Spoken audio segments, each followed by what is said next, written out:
Assalamualaikum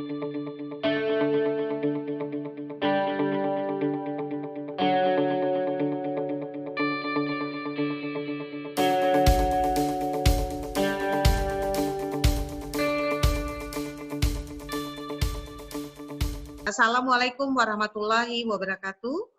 Selamat siang, Mas Agung Laksamana, Ketua Umum Perhumas yang sudah bersedia hari ini untuk sharing atau meluangkan waktu bersama dengan Media Academy untuk hadir dalam webinar ke-11. Nah, hari ini mungkin kita akan bicara banyak tentang bagaimana keinginan dari seorang CEO tentang public relations itu, atau apa yang diinginkan oleh seorang CEO kepada PR. Tapi sebelumnya saya memperkenalkan dulu sedikit tentang Media Academy, bahwa Media Academy ini adalah sebuah unit baru di dalam Media Group News, yang beberapa di antaranya adalah Metro TV, ada Media Indonesia, medcom.id, Lampung Post, metrotvnews.com, ada IDM, lalu kami juga punya sebuah perusahaan transmisi, yaitu Media Transmisi Indonesia. Tapi untuk lebih jelasnya apa dan bagaimana Media Academy, kita akan saksikan video profil tentang Media Academy sesaat lagi.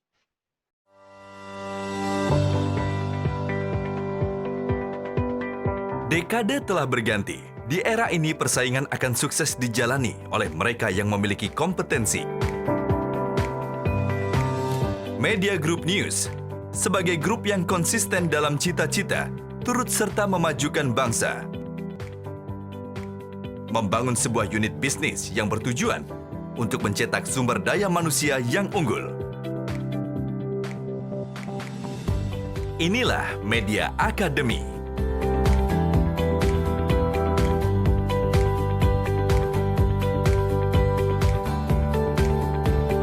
Kami fokus kepada pelatihan dan sertifikasi profesi, mengusung visi misi untuk membentuk dan meningkatkan standar kompetensi sumber daya manusia di Indonesia. Media Academy hadir tidak hanya diperuntukkan bagi kalangan internal media group yang diantaranya media pemberitaan, industri pangan, dan hospitality.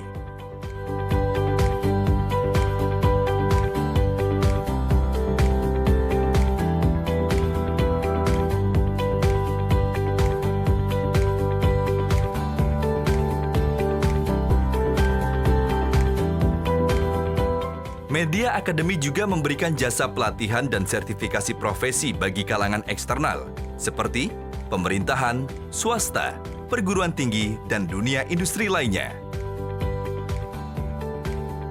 Para praktisi dan profesional menjadi asesor dan trainer ahli di Media Academy. Mereka berlatar belakang dari Metro TV, Media Indonesia, medcom.id, Indocater, Pangan Sari Utama, Papandayan Hotel, The Media Hotel, dan banyak perusahaan lainnya di lingkungan Media Group.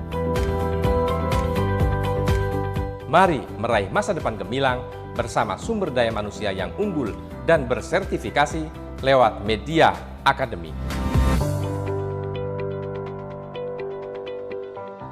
Nah, itulah tadi sedikit tentang apa itu Media Academy. Jadi ini sesuatu yang baru, Mas Agung. Jadi mohon maaf, saya juga minta waktu banyak ini untuk Mas Ketua Umum untuk bicara di depan kita semua. Baik, Bapak Ibu sekalian, teman-teman yang sudah bisa hadir di dalam webinar Media Academy ke-11 pada hari ini. Hari ini kita akan mendengarkan paparan dari Ketua Umum Perhumas dan sekaligus juga Corporate Affairs Director dari April, yaitu Bapak Agung Laksamana, yang sudah tidak asing lagi di antara kita. Jadi kalau kita tahu bahwa Bapak Agung atau Mas Agung ini memang selalu aktif dalam dunia kepiaran dan sudah memiliki pengalaman yang luar biasa di beberapa perusahaan. Jadi kalau saya bisa sampaikan, mungkin boleh ya Mas? Disebutkan sedikit boleh ya? Kan kita-kita juga ya. Nah, jadi memang kalau misalnya sekarang ini kan Mas Agung masih aktif sebagai Direktur Urusan Korporat di April Group ya Mas ya, dan betul, dan juga masih menjabat sebagai Ketua Umum Perhumas. Oke, nah kemudian beberapa perusahaan sebelumnya, Mas Agung juga saya yakin semua teman-teman tahu bahwa sangat terkenal dengan dulu Citibank-nya di HSBC, kemudian beberapa di Ogilvy, RGE ya Mas ya, dan beberapa perusahaan-perusahaan lain yang memang kita sudah tahu bahwa sangat aktif dalam dunia kepiaran. Dan saya yakin Mas Agung sangat erat hubungannya dengan banyak sekali CEO dan mendalami bagaimana sih inginnya CEO yang telah Mas Agung sama-sama kenal selama ini. Jadi tanpa berpanjang lebar lagi, kita sama-sama akan dengarkan paparan dari Ketua Umum Perhumas, Bapak Agung Laksamana, kurang lebih waktunya 15 menit. Silakan Mas Agung. Terima kasih, salam sejahtera bagi kita semua. Assalamualaikum warahmatullahi wabarakatuh, teman-teman praktisi humas. Terima kasih Mbak Heni, kita diberi kesempatan untuk sharing di Media Academy bersama para praktisi Indonesia. Mungkin sedikit latar belakang teman-teman semua, Mbak Heni ini teman lama saya dan juga teman seperjuangan di Perhumas untuk membangun profesionalisme dunia humas Indonesia saat ini. Jadi terima kasih Media Academy, terima kasih Mbak Heni atas undangannya siang hari ini. Jadi inilah saya dikasih tahu oleh teman-teman tim saya yang Gen Z, bukan milenial lagi, katanya Pak kalau memperkenalkan diri harus aja, jadi nggak perlu pakai nama-nama dan segala macam, karena Bapak ini sekarang milenial tapi milenial yang senior, jadi Bapak harus pakai begini. Jadi sekedar latar belakang juga, tahun 2012 saya sedang ikut program doktor tapi tidak selesai. Salah satu tesis saya waktu itu adalah yang menjadi judul buku What CEO Wants dari Public Relations. Nah, karena saya sudah melakukan riset, saya melakukan rangkuman, saya interview beberapa CEO, ada 20 lebih dari CEO yang mungkin Bapak Ibu juga pernah kenal nama-namanya dari seperti Pak Tony Wenas yang sekarang jadi CEO-nya Freeport, ada John Riyadi yang CEO-nya Lipo Group, ada Pak Tigor Siaan yang dulu di Citibank, CEO saya sekarang menjadi CEO-nya di CIMB, ada Pak Kemal Stambul, waktu itu chairman dari WWF, ada Pak Mardi Wu, CEO-nya Nutrifood. Jadi banyak saya interview sebagai bagian dari riset saya waktu itu, apa sih yang dicari ataupun ekspektasi dari para CEO terhadap profesi yang kita jalani saat ini, itu profesi public relation. Oke. Saya rasa kita perlu sedikit reference balik mengenai definisi dari public relation atau humas itu sendiri, karena definisi yang resmi ada di bawah itu, bahwa it's the art of social science, analyzing trends, predicting their consequences, counseling organizations, organizational leaders, implementing planned programs of actions untuk serve both organisasi dan public interest. Namun ini sangat kompleks lah, membangun reputasi dan trust. Saya lebih senang definisi yang lebih simpel yang ada di sebelah ini, bahwa yang membedakan PR sama advertising itu adalah ketika advertising is saying your product is good, sementara public relation itu adalah when somebody else yang bilang bahwa produk Anda itu yang bagus, yang keren. Jadi basically harus ada orang lain yang kredibel di luar sana yang saying bahwa brand organisasi Anda, produk Anda adalah yang bagus. Nah di sini tantangannya PR, siapa sih key stakeholder ataupun endorser di luar sana yang Anda harus convince bahwa brand Anda bagus ataupun produk Anda bagus ataupun korporasi Anda bagus. So kira-kira apa sih yang kalau orang lihat, orang berpikir, what people think yang kita lakukan di dunia PR saat ini. Nah, biasanya kalau kita bilang public relation, konotasinya pun persepsi di luar sana adalah media relation. Sementara dalam realitasnya, ataupun yang saya alami selama sampai lebih dari 20 tahun berkarir dengan public affair dan public relation, ternyata cakupan dari PR itu lebih mempunyai multiple roles. Misalnya ada public affair, ada aspek government relation-nya, ada internal communication-nya, ada reputation management, ada crisis pastinya, ada content dan marketing digital, ada event and sponsorship, investor relation, aktivasi digital, marketing PR dan aktivasi marketing digital. Poin saya di sini bahwa bukan hanya media relation, public relation itu, tapi juga lebih more strategik daripada yang kita bayangkan saat ini. Ada brand untuk membangun trust dan brand dari perusahaan. Nah, saya selalu follow careerscast.com ini dari tahun ke tahun dan selalu membuat tulisan bahwa dari tahun ke tahun, malah dari tahun 2012 waktu saya menulis buku ini, pasti public relation masuk the most stressful job waktu itu di US ya datanya. Jadi para praktisi dan calon praktisi PR yang menonton saat ini harusnya sudah siap dan ready bahwa ini tidak gampang. Banyak uncertainties di sana, banyak faktornya, banyak variabelnya, karena memang kata mereka riset yang tunjukkan bahwa ini salah satu the most stressful job. Jadi saya kan pemirsa yang sudah ready dan sudah dial in saat ini, sudah siap untuk menghadapi stressfulnya kehidupan bagi berprofesi sebagai orang public relations. Next. Nah, saya juga sering mendapat pertanyaan, bisa next yang lagi, bagaimana sih karir path saya, Mas, kalau berkarir sebagai seorang praktisi humas? Ternyata ada 3 layernya di sini. Pertama, ada kita sebagai awal, progressing karirnya itu sebagai seorang PR yang technician, seorang manager, dan seorang strategis. Nah, roadmap-nya ini kira-kira 3 layer seperti ini. Bermula untuk membangun portfolio Anda, membangun skill set, technical skill Anda, mempunyai kompetensi yang cukup menulis, editing, foto, videos, membangun network. Nah, kemudian menjadi seorang manajer yang membangun tim, membangun program, membangun budgeting, dan akhirnya menjadi seorang PR strategis yang di sini banyak reportingnya ke CEO. Yang dibutuhkan oleh seorang CEO memberikan alarm system, memberikan output dan outcome-nya yang clear, business line dan outcome bottom line-nya seperti apa. Yang ini yang dicari oleh seorang CEO. Jadi nggak bisa ujuk-ujuk menurut saya dalam buku ini juga bahwa seorang PR langsung ujuk-ujuk menjadi seorang strategis. Karena ibarat kita lagi membawa seorang pilot lah. Kan dia harus belajar mengenai propeller dulu, mendapatkan license-nya sebelum dia bisa membawa Airbus atau Boeing 77 ataupun Airbus 380. Harus jadi co-pilot dulu baru bisa menjadi pilot juga. Jadi jam terbang, saya rasa di dunia PR juga sangat kritikal untuk membangun karir Anda. Jadi kira-kira apa sih? Jadi waktu saya tanya kepada para CEO tersebut, what they perceive sebagai role dari public relation itu selama ini. Ini yang kita lihat salah satu contohnya. Bahwa CEO melihat, ketika CEO ngomong mengenai komunikasi, CEO itu mendeskripsinya sebagai hasil, sebagai result, solusi untuk critical problem. Ataupun CEO dan top management itu merasa PR should be less obsessed dengan own activities dan media. Media aja dianggap lebih penting. Nah, kemudian juga PR should be focus more on isu organisasi dan outcome-nya. Outcome dia bilang di sini. Nah, juga sementara COP juga dilihat oleh di mata para CEO fokus kepada communication goal semata, tapi tidak melihat dari overall picture-nya. They often lack, ini kekurangannya comprehensive understanding mengenai social aspek, political aspek, business issue, trend yang impacting kepada bisnisnya. Nah, sementara dilihat juga mereka orang PR itu tendensinya to be reaktif. Jadi menunggu keputusan ataupun inisiatif dari para CEO-nya. Tidak dilibatkan atau tidak bisa dilibatkan. Dan pekerjaan PR itu kerjaan mereka sebagai firefighting ataupun hanya doing yang tactical, tidak strategik. Ini yang menurut para CEO, persepsi yang mereka melihat dari peran strategis dari PR yang tidak tercapture, yang saya ingin utarakan. Kira-kira inilah curhatnya para CEO mengenai kalau dibilang persepsi mengenai PR itu seperti apa di mata mereka.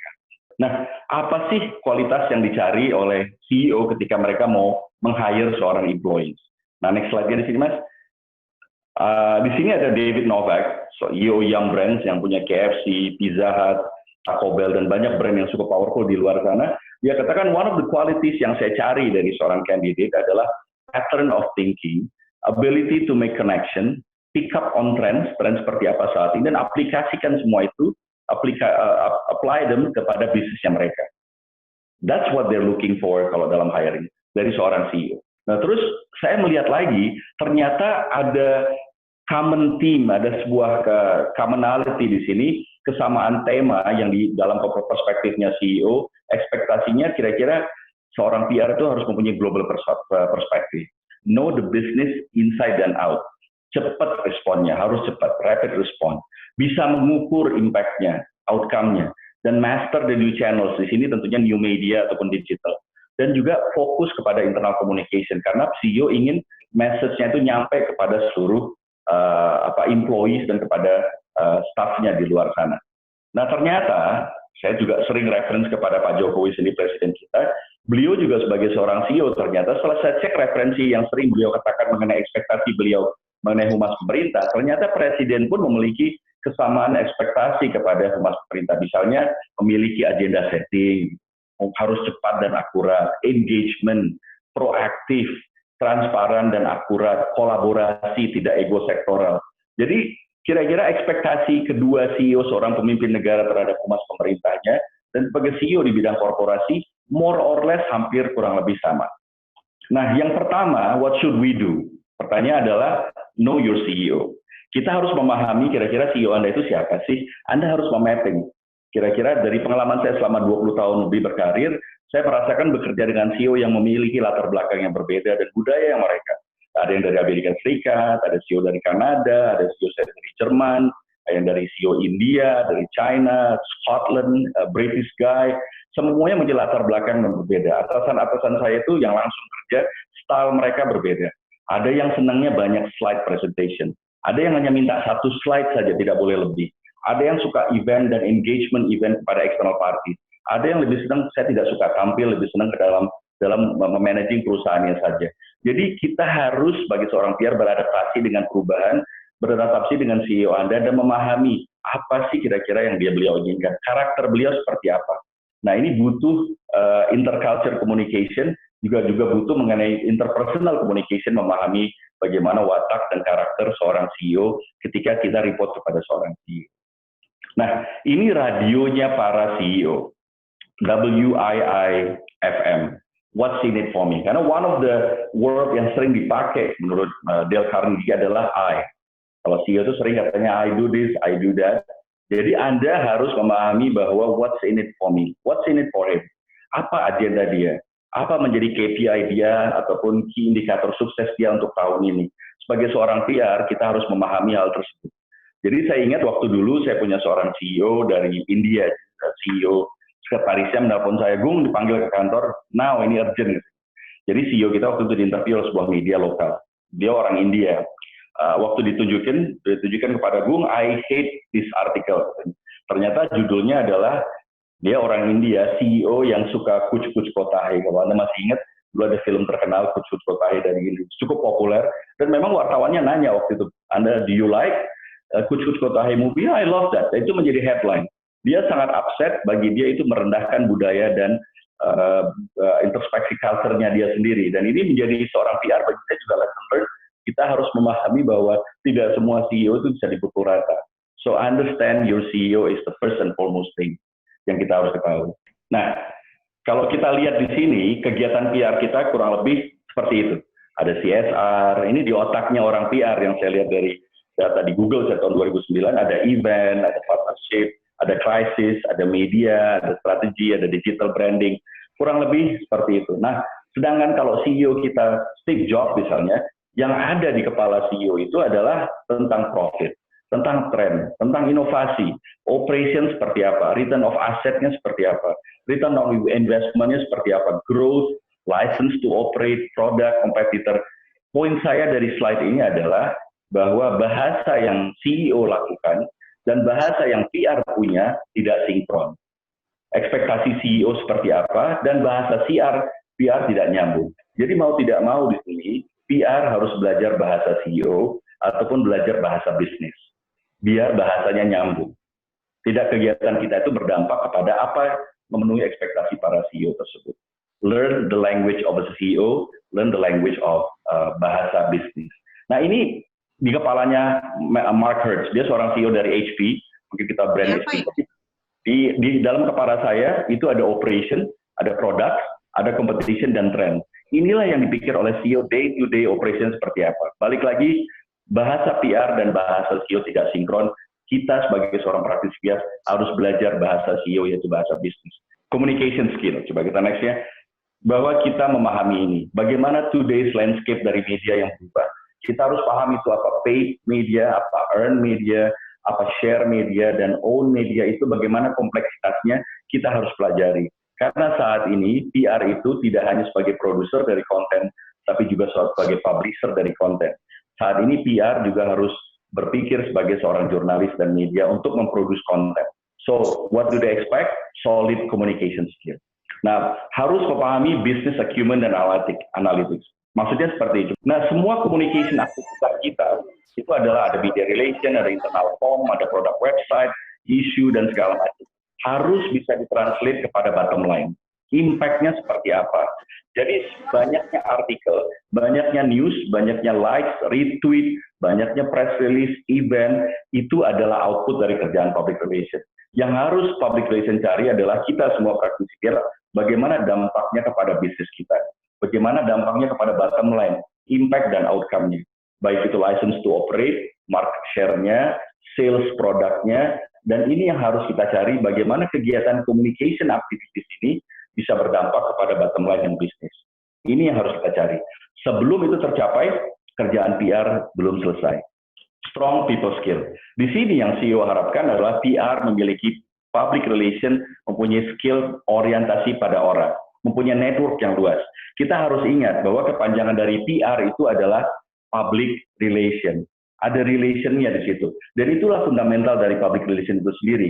Membangun relationship, managing relationship, membangun trust, sehingga komunikasi yang kita hasilkan nantinya bisa menjadi efektif kepada third party kita. Relationship dan trust adalah fundamental bagi public relation. Makanya ada kepanjangan dari public relation atau PR itu, ada relationship-nya di situ. Jadi managing relationship. Demikianlah teman-teman semua, mungkin kurang lebih komplitnya. Ini ada 3 buku yang sudah saya tuliskan. Mungkin salah satunya bisa menjadi referensi bagi teman-teman semua bagaimana menghadapi PR digital saat ini dan tren ke depan seperti ini, dan termasuk what CEO wants dari public relations. Terima kasih. Mungkin kita bisa berdiskusi. Terima kasih Mbak Ani. Terima kasih banyak Mas Agung atas sharingnya. Tadi saya pikir Mas Agung sekaligus mau promosi Indonesia Bicara Baik di belakangnya. Sudah ada di belakang. Sudah aja di belakang. Ya, baik. Jadi bahwa memang selama ini setelah bertahun-tahun kita sama-sama terjun di dunia public relations, Mas Agung tadi cerita bahwa background dari CEO itu pun juga mempengaruhi bagaimana seorang CEO itu ingin apa yang diinginkan kepada seorang public relations ya Mas ya. Nah, apakah pernah ada suatu hal yang menarik pada saat Mas Agung serving as public relations? Ada kesulitan nggak pada saat mengenali bagaimana background seorang CEO itu sendiri? Ya. Jadi biasanya kalau ada CEO yang baru, kita adjusting mengenai culture-nya, mengenai budayanya, style leadership-nya seperti apa. Ini perlu time consuming juga, dan perlu juga kita menganalisa, mendengarkan kira-kira dia seperti apa. Jadi teman saya dulu kerja di sebuah perusahaan, CEO-nya baru, terus sore-sore dia bilang, Gung, saya perlu ngomong nih, gitu. Setelah dia discuss, CEO saya nggak ngerti public relation. Dan dia langsung pengen tahu media relation seperti apa, kenapa artikelnya kompetitor lebih banyak daripada artikel di media kita sendiri. Emang gampang, Gung, bikin pitching story setiap hari ke jurnalis, gitu. Dia betul-betul nggak ngerti public relations. What happened? Teman saya itu akhirnya keluar dari perusahaan tersebut. Jadi yang salah, apakah PR-nya, apakah CEO-nya yang sini tidak mengerti public relations? Nah, saya rasa kuncinya di sini adalah adaptif, bahwa seorang praktisi PR harus bisa beradaptasi dengan perubahan yang terjadi. Change is only constant in life pastinya.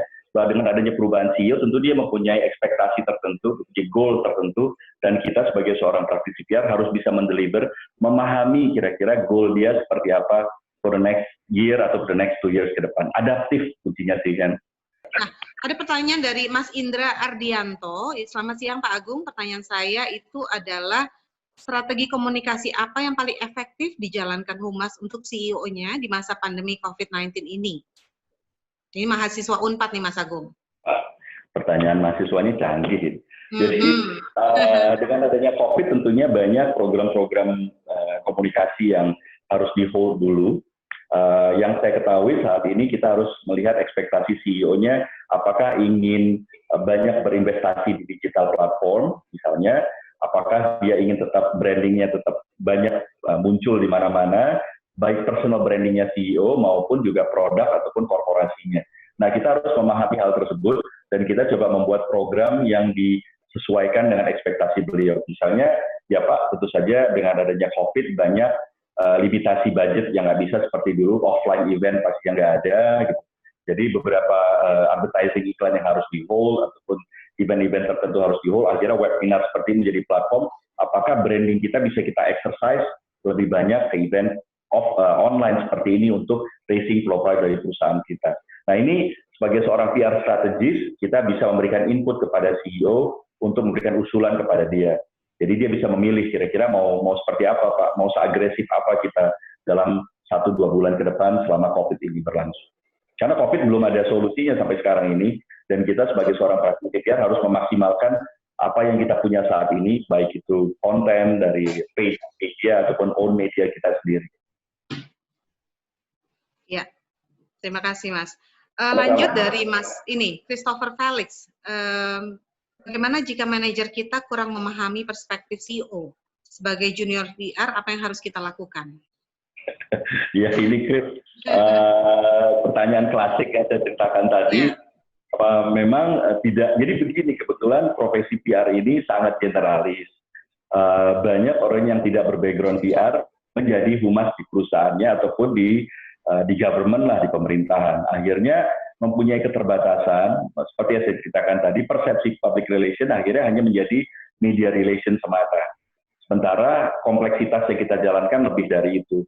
Nah, Chris, kalau bisa sih diutarakan ataupun diceritakan bahwa bagaimana meeting ekspektasi dari CEO itu duduk dulu dengan Pak CEO-nya, Pak, kira-kira apa sih yang diharapkan dari divisi public relation kita saat ini, sehingga kita bisa memberikan kontribusi yang lebih besar lagi. Nah, kalau masih belum mengerti, ya mau nggak mau harus ditulisin email. Tinggal style CEO-nya harus diketahui kalau dia memang orang asing, kira-kira pengennya lebih straight to the point misalnya. Ataupun dia mungkin culture-nya orang Jawa, mungkin style-nya harus berbeda dibandingkan dengan style-nya orang Batak ataupun orang Riau. Jadi interculture communication menjadi kritikal di sini, bagaimana kita memahami atasan kita. Sekarang waktu saya di Citibank, Pak Tigor orang Batak, ya mau nggak mau saya juga harus belajar 1-2 lagu Batak kan, jadi untuk mengejar daripada disuruh karaoke ke depan. Tapi waktu saya orang Scotland, dia lebih senang party, bikin event, segala macam. Karena memang Scottish style culture itu sangat outspoken. Nah, ini kita harus masing-masing melihat perubahan dan meeting ekspektasi dari mereka seperti apa. Iya. Ini tadi ada yang kelewatan, Mas. Ada Mbak Devi Agustina tanya tentang poin keempat tadi, karena katanya kecepatan, Pak Agung, boleh nggak diulang? Apa sih poin keempat yang tadi itu? Yang mengenai business acumen. Business acumen, yes. Ya, jadi saya pikir kemarin business acumen ini sangat penting. Bagaimana aktivitas kita kan banyak sekali. Ada media relation, ada internal communication, ada event, ada crisis, ada digital platform. Yang diinginkan oleh CEO nantinya bukan hanya banyaknya likes, kadang-kadang ada kecenderungan orang umat press release-nya udah naik, udah selesai. Ataupun artikelnya sudah masuk di media Indonesia misalnya, atau sudah masuk Metro TV, itu sudah selesai. Sementara yang dia inginkan adalah behavior change-nya. Apakah outcome kepada bisnis itu terasa? Orang yang tadinya nggak percaya kepada brand Anda, akhirnya menjadi trust. Yang tadinya skeptis, menjadi believer. Yang tadinya tidak percaya dengan goods, akhirnya menjadi pembeli. Yang tadinya tidak percaya menjadi seorang endorser. Nah, behavior change inilah business acumen dan kegiatan aktivitas ke-PR-an kita harus bisa diukur sedemikian rupa. Dan ada kecenderungan, saya ingat banget dengan para CEO, udah berapa CEO yang saya reporting tuh, saya nggak peduli dengan banyaknya clipping yang kamu kirim setiap hari ke saya. Itu udah pasti bagi mereka. Saya hanya perlu 3 media yang tier 1, tapi itu impactful bagi mereka. Misalkan masuk di Financial Times, itu sudah akan memecahkan rekor semuanya daripada hanya masuk 1 di Straits Times, ataupun masuk di Fortune. Jadi kita harus berpikir, apa sih yang menurut mereka menjadi kredibel di luar sana. Banyaknya clipping, bisa ribuan, bisa ratusan, kalau tidak berdampak kepada business outcome bagi mereka, it's nothing. Jadi banyaknya likes, banyak retweet, banyaknya press releases, banyaknya artikel, banyaknya event, kita harus mengukur dampaknya kepada bottom line bisnis dan overall business positioning kita. Jadi business acumen dan bagaimana menganalitiknya itu akan menjadi dampak kepada kita. Contohnya gini deh, tadi saya baru selesai webinar juga. Nah, webinar yang kita lakukan ini adalah untuk mengincrease, kita dengan IBCSD, itu mengincrease bagaimana positioning perusahaan April terhadap SDG. Nah, apa yang telah kita lakukan? Chairman kita, kebetulan Pak Siol, atasan saya menjadi pembicara di situ. 1, profiling beliau naik, engagement kita kepada IBCSD naik, dan kita mendapatkan database para semua peserta tersebut yang bisa kita share untuk story-story-nya dari April Group. Jadi bagi kita juga ingin merubah persepsi mengenai apa sih April Group di luar sana yang mungkin orang tidak tahu. Nah, sebagai seorang PR, kita harus berpikir analitik, tidak hanya mengorganize sebuah event, post and after eventnya juga harus kita ukur dampaknya kepada overall positioning dari perusahaan. Ya. Pertanyaan selanjutnya dari ini Mas Okta Anang. Pak Agung, sejauh mana seorang PR itu masuk ke dalam sebuah organisasi perusahaan? Karena terkadang seorang PR bisa tidak sinkron dengan CEO-nya atau ketinggalan berita begitu. Gimana Mas Agung? Jadi public relation atau PR kan ada 2. Satu yang marketing public relation, yang satu ada corporate public relation. Jadi 2 hal ini mempunyai peran fungsi yang berbeda. Nah, corporate public relation tentunya ada hubungannya dengan membangun the overall brand, reputasi dan trust, maintaining trust supaya para stakeholder kita itu melihat kita secara positif. Sedangkan marketing public relation tentunya untuk berdampak kepada goals sales dari marketing produk. Jadi kalau kita ada produk tertentu yang akan kita launching, kita akan bekerjasama dengan public relation, bagaimana awareness dari produk tersebut bisa tercapture di publik ataupun segmentasi pasar yang kita inginkan. Nah, tergantung dari perusahaan yang dijalankan oleh si Mas barusan, apa sih positioning perusahaan, segmentasinya seperti apa, targetnya seperti apa, dan mappingnya seperti apa. Yang harus diwanti-wanti begini, karena di Indonesia menurut Dewan Pers itu ada 47.000 media saat ini, dan katanya 70%-nya juga ada media abal-abal.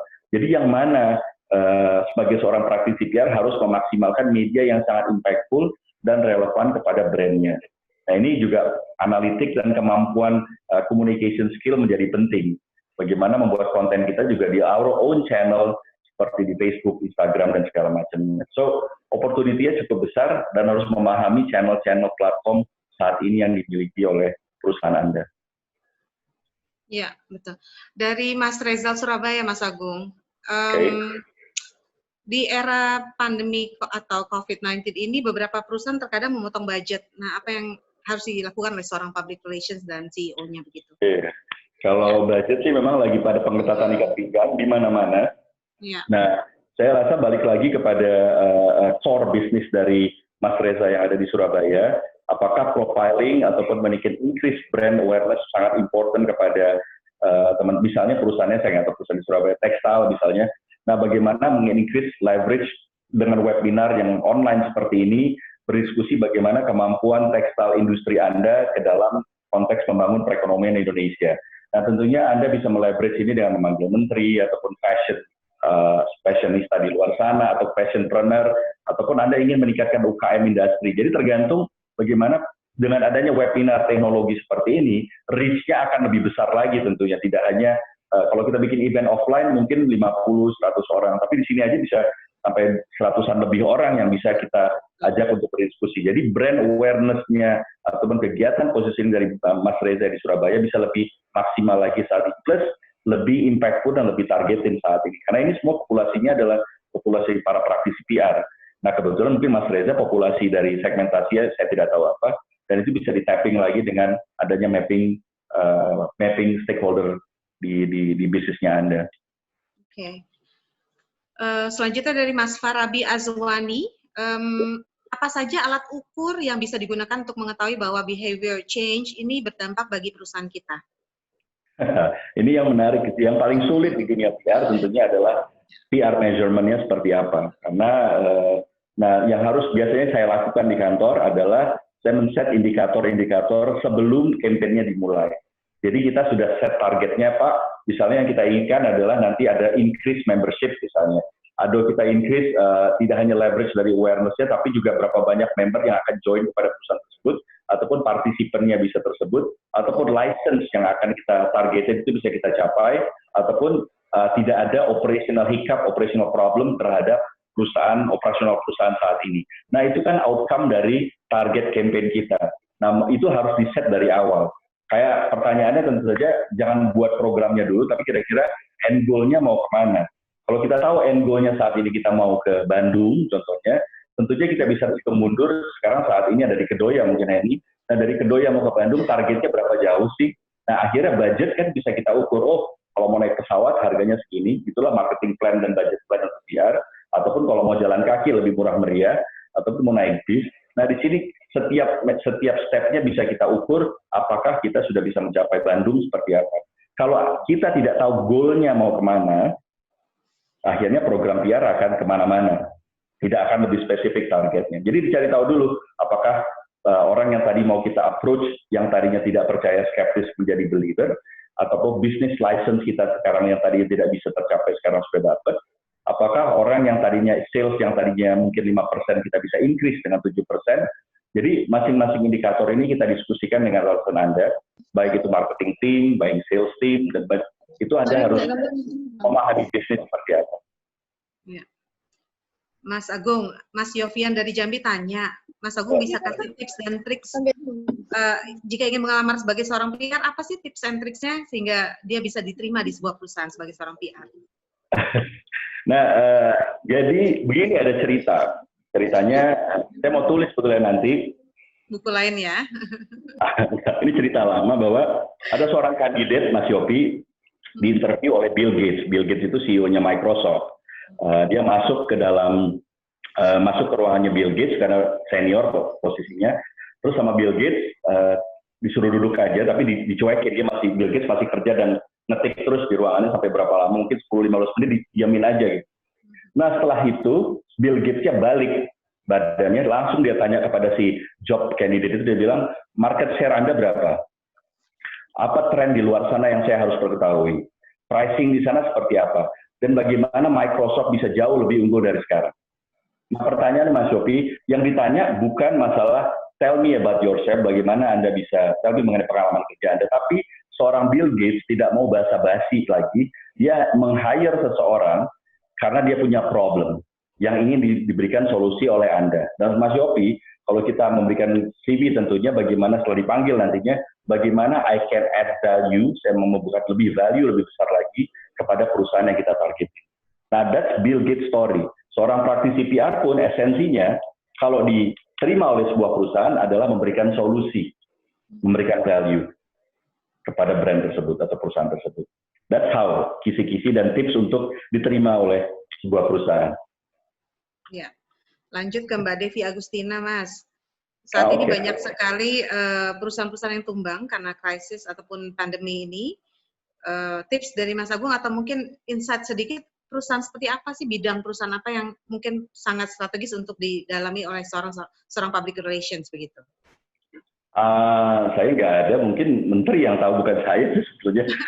Industri sih berbeda terus, industri kalau kita monitor saat ini yang paling tren yang saya lihat yang berkembang ada seperti industri asuransi yang naik terus karena memang selama pandemi dan orang butuh asuransi yang kuat, tapi industrinya beragam, gas dan turun misalnya. Terus ada media juga dengan orang banyak tidak ingin beriklan banyak karena harus lebih pengetatan. Jadi kita harus pilih-pilih restoran, food, sandang, pangan, papan tetap tinggi karena orang masih butuh makan tentunya. Kalau lihat Gojek dan GoFood sangat tinggi saat ini. Jadi banyak orang berinovasi untuk mencari dengan industri makanan ataupun makanan-makanan di luar sana yang orang masih bisa berbuka. Jadi saya baru baca cerita mengenai apa bedanya seorang kreator, kreatif, dan seorang inovator. Ternyata seorang Leonardo da Vinci itu adalah seorang yang kreatif jenius banget. Tapi produknya tidak bisa dibisniskan karena dia seorang, ya kita tahunya Mona Lisa, terus mungkin dia ada gambar-gambar dan segala macamnya, Rafael, tapi dia tidak bisa menambahkan bisnisnya. Sementara seorang inovator adalah Thomas Alva Edison yang pengembangan pesawat General Electric, GE sampai 100 tahun perusahaannya karena dia mencari people's problem. Bagaimana people's problem itu dia mencari solusinya. Yang menemukan light bulb, lampu di atas ruangan kita ini bukan Thomas Alva Edison, tapi ada orang lain. Cuman Thomas Alva Edison yang mengembangkan sirkuit di New York supaya kota New York itu bisa hidup dengan lampu. Problemnya waktu itu lampu hanya bisa satu. Tapi dengan adanya Thomas Alva Edison, seluruh kota New York di New Jersey waktu itu bisa tumbuh dan berkembang. Jadi inovator adalah finding people's problem. Dan seorang PR pun saat ini harus bisa berkreatif, mencari solusi kepada situasi COVID yang saat ini, apa yang bisa saya kembangkan. Nah, ini berarti nyambung ke pertanyaan Mas Gandung nih, Mas. Mas Gandung Senatama, mahasiswa administrasi publik. Jadi saat pandemi ini, seorang PR dituntut untuk membangun perusahaan dengan baik. Biasanya seorang CEO meminta untuk memaksimalkan digital promotion. Bentuk digital promotion apa yang biasa digunakan oleh perusahaan gitu? Ada tips-tipsnya nggak? Yang paling efektif begitu, Mas? Iya. Mas Gandung, terima kasih. Yang harus diidentifikasi sekarang adalah asetnya perusahaan untuk digital apa aja. Misalnya, jadi harus tahu mengenai yang saya bilang tadi, paid, earn, share, and own itu seperti apa. Own channelnya perusahaan, misalnya websitenya seperti apa saat ini, ataupun ada newsletternya misalnya, ataupun ada dialog perusahaan sendiri, seagresif apa saat ini. Dan itu harus dipopulasi konten-kontennya. Nah, share channel, Facebook, Instagram, LinkedIn, Twitter, itu bukan punya perusahaan, itu punya Facebook dan punya Instagram dan punya Google dan segala macam. Dan kita yang mengisi konten kita di platformnya mereka. Nah, kita harus familiar juga kira-kira bagaimana kita harus bisa memaksimalkan platform yang ada saat ini terhadap stakeholder kita. Jadi konten yang Mas ingin sosialisasikan saat ini seperti apa? Yang paling efektif saya lihat adalah storytelling. Orang nggak suka digurui, tapi senang diceritain. Kira-kira sukses story brand Anda, Mas Gadung, di luar sana apa sih? Karena kalau zaman dulu waktu kita kecil aja begitu diceritain, pada suatu hari atau zaman dahulu kala kita langsung pengen tahu ceritanya seperti apa. Nah, sama juga dengan manusia kita saat ini, people love storytelling dan story bisa dijual. Nah, Mas Gandung, tolong finding konten yang efektif mengenai perusahaan Anda ataupun brand Anda yang bisa dipopulasikan ke platform channel saat ini. Iya, oke. Nah, ini ada juga, berarti kalau untuk PR itu menurut Mas Agung, apakah memang perlu mendalami tentang keuangan gitu, atau literasi tentang financial gitu, seorang PR? Jadi, jadi kalau kita bisnis meeting dengan para CEO, kan dengan CFO, itu kan pasti ini return of asset-nya gimana ya, return of investment bagaimana, berapa persen marketnya, penetrasi kita, dan orang PR cenderung diem. Betul. Karena Harus ngerti EBITDA itu apa ya, Mas ya? EBITDA apa sih? Gitu? Nanti non-performing loan-nya seperti apa. Dan orang PR diam aja. Karena sebetulnya itu bottom line bisnis 101 ya seperti itu. Dan karena kita di sini pun mau Mbak Heni, saya, semuanya, itu karena ada bisnis. So we have to know bisnis ini tujuannya kemana. Growth market kita kemana. Nah, kalau kita tidak bisa berbahasa nyambung dengan CEO yang memang rata-rata latar belakangnya adalah finance, nanti PR tidak akan dianggap terlalu strategik, jadi harus jadi tukang event, jadi tactical. Tolong deh buat event aja tuh, tolong bikinin sementara. Kalau kita memahami bisnis, Pak, event ini tidak sesuai karena penetrasinya seperti ini. Kalau kita keluarkan X number-nya itu, growth-nya tidak akan tumbuh. Yang kita perlu fokuskan misalnya kita kembangkan di Sumatera, misalnya. Karena market Sumatera lebih besar daripada yang ada di Jawa Tengah. Jadi argumen kita lebih strategis dibandingkan dengan hanya bilang oke, saya akan buat event, saya akan bikin press release, saya akan jalan wartawan, saya akan mediatur, itu sangat taktikal, jadi tidak menjadi sangat strategis untuk seorang CEO. Nah, dia harus melihat outcome dan impact-nya kepada bisnis seperti apa. Betul. Jadi itu disampaikan oleh Mbak Luhmi ke Anggraini. Terima kasih tadi sudah bertanya lewat private chat. Ini ada Mas Rahul Saputra, Mas Agung. Bagaimana cara mengalami atau bagaimana cara mengatasi feeling gap yang ada pada kondisi saat ini, karena pasti tetap ada perbedaan antara direct approach dan indirect approach. Feeling gap, saya kurang jelas sih, maksudnya apa ya? Enggak dari media. Iya, Mas. Feeling gap maksudnya indirect approach antara seorang CEO dan PR, jadi mungkin beda persepsi bagaimana sih mengatasi sebuah perusahaan menghadapi audiensnya ataupun stakeholders-nya begitu. Iya, itu tadi ya pasti harus baca buku ini.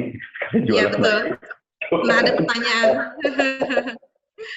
Kita untuk memahami CEO ini ya butuh, karena kan kita reportnya ke CEO. Betul. Nah kalau dibilang Gung ya kalau CEO-nya nggak ngerti PR ya CEO-nya harus diajarin PR, ya pasti. Tapi at the end of the day dia adalah presidennya perusahaan kita. Tentunya dia bukan itu aja yang ada di kepalanya dia. Di kepala dia tadi kan saya ceritain ada produk, ada brand, ada portfolio, dan bagaimana kita sebagai seorang PR bisa membantu dia untuk mencapai goal-goal tersebut. Karena itu akan diminta oleh para shareholder tentunya kalau ada perusahaan TBK. Kalau dia adalah seorang founder sendiri, bagaimana goal itu bisa mengembangkan perusahaannya ataupun brand yang dia jalankan saat ini. Nah kalau gap-nya di sini ya mau tidak mau kita harus adaptif, memahami style leadership-nya para CEO kita. Gimana sih dia pengennya satu halaman ataupun dia pulangnya malam, mungkin datang yang CEO-nya sukanya datangnya pagi-pagi jam 7. Nah, Anda harus approach datang pagi jam 7 dan menjelaskan konsepnya seperti apa. Dulu CEO saya, Brian, CEO di HSBC, datangnya jam 7 pagi. Yang saya harus lakukan, rumah saya waktu itu jauh di Sawangan, jadi saya berangkat habis subuh supaya mampir sebelum Brian datang ke kantor. Nah, saya lakukan jam 7 dia sudah di office, saya memberikan to-do list dan saya update apa yang saya lakukan selama minggu itu. Dan he knows apa yang sudah saya jalankan. Dan dia lebih appreciate daripada saya datang daripada sore, karena he's a morning person. Ada CEO saya yang lain, ada Richard, senangnya jam 10 pagi datang ke kantor. Ya, we have to adapt, karena dia akan stay lebih malam. Jadi malam saya approach dia untuk memberikan update. So, you have to be adaptive dengan perubahan dan leadership dari seorang dirut dan CEO Anda saat ini. Betul. Mas Agung pernah mengalami nggak CEO-nya yang nggak mau tampil sama sekali, tapi ya itu tadi hanya minta Mas Agung aja yang bicara ke media begitu. Pernah nggak Mas? Atau bagaimana? Pernah ada pengalaman seperti itu nggak? Iya, waktu itu kalau banyak sih, jadi pada CEO dari British, Brian, dia sangat aristokrat Inggris, tahu sendiri yang sangat kaku, Iya. tidak senang keluar, dia akan bilang pokoknya semuanya satu pintu melalui PR. Dan akhirnya mau tidak mau saya berdiskusi dengan direksi yang lain untuk memaksimalkan, dan dia juga tidak ingin diekspos. Dan bagi kita juga ya sudah, kalau dia tidak ingin diekspos, akhirnya para direksi yang lain yang saya ekspos, termasuk juga corporate seperti saya, untuk mensuarakan brand ataupun produk-produk kita di luar sana. And he doesn't mind, dia bilang, saya nggak perlu tampil, ini brand adalah HSBC, walaupun ini adalah perusahaan Inggris, tapi tetap Indonesia. Saya mau wajah-wajah Indonesia yang tampil daripada wajah bule yang keluar sana. Nah, ini juga suatu approach yang sangat clear guidance dari para seorang CEO kan, dan kita harus memaksimalkan itu bagaimana meleverage sosok-sosok Indonesia sebagai sosok dari brand Anda. Iya. Oke, yang terakhir Mas, pertanyaan, karena memang saya tahu, teman-teman Bapak Ibu sekalian, saya menculik waktunya Bapak Ketua Umum ini agak di hari siang ini emang susah ya. Saya tahu ini waktunya terbatas, Mas Agung. Mohon maaf ya.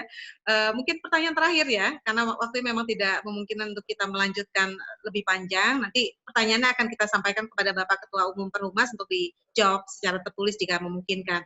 Pertanyaannya adalah tadi itu, bukunya bisa dibeli di mana Pak Agung? Karena banyak yang tanya mau baca, beli di mana Pak Agung? Silakan Mas Agung. Penerbitnya namanya Bentang Pustaka. Tapi saya kemarin ada teman saya upload, mungkin saya rasa di brand-brand Tokopedia dan segala macam juga bisa di sekretariat Perhumas nantinya bisa dihubungin lagi. Jadi itu aja sih, saya rasa mudah-mudahan membantu teman-teman semua. Bukunya udah cukup lama, di 2015 sebetulnya, tapi ya alhamdulillah Media Academy masih tertarik untuk berdiskusikan what CEO wants from PR. Sangat. Terima kasih, karena mungkin dari paparan Mas Agung tadi kan dipersingkat, istilahnya dibuat yang sangat singkat sekali, tapi jika ingin lebih lengkap harus membaca bukunya ya Mas ya. Baik, saya tahu Mas Agung, terima kasih waktunya sangat terbatas untuk bisa bergabung dengan kami di sini di Media Academy, tetapi terima kasih kepada Bapak Ibu sekalian, teman-teman yang sudah memberikan pertanyaan melalui chat, baik private ataupun lewat chat room. Nanti kami akan berikan secara rangkumannya begitu kepada Mas Agung jika memungkinkan dan ada waktu untuk menjawabnya secara tertulis begitu. Baik, sebelum kita mengakhiri mungkin perbincangan kita pada hari ini, mungkin ada sedikit tips lagi Mas, pesan-pesan kepada kita semua nih, orang-orang PR atau mungkin yang ingin tertarik di dunia, berkecimpung di dunia public relations begitu. Ada dua, satu bahwa PR itu marathon, bukan sprint, jadi Anda nggak bisa expect ini harus quick result, karena itu adalah marathon. Yang kedua, kalau ada yang tanya nanti ada berapa humas di Indonesia saat ini, kita semua adalah humasnya Indonesia. Makanya ada logo di belakang saya, Indonesia Bicara Baik, karena kita semua adalah humasnya bangsa Indonesia ini. Terima kasih. Terima kasih banyak. Kita tepuk tangan untuk Mas Agung, Ketua Umum Perhumas. Sebelum kita akhiri, mungkin saya mohon Bapak Ibu sekalian ada sesi foto bersama. Jika berkenan bisa menyalakan videonya, sehingga kita bisa melihat satu sama lain siapa saja yang sudah bergabung di webinar Media Academy ke-11 pada hari ini.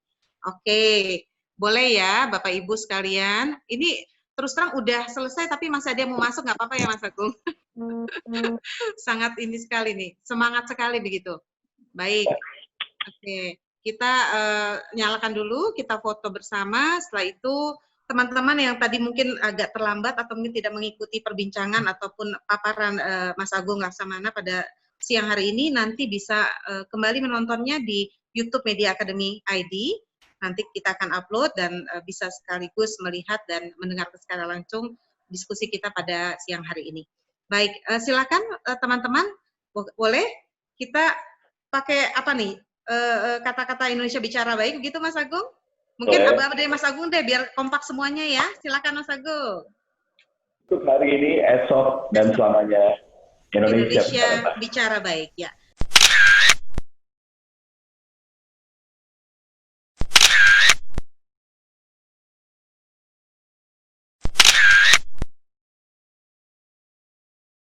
Terima kasih sekali lagi atas perhatian dan juga waktu yang sudah Mas Agung luangkan untuk Media Academy. Sampai bertemu lagi di acara berikutnya. Wassalamualaikum warahmatullahi wabarakatuh.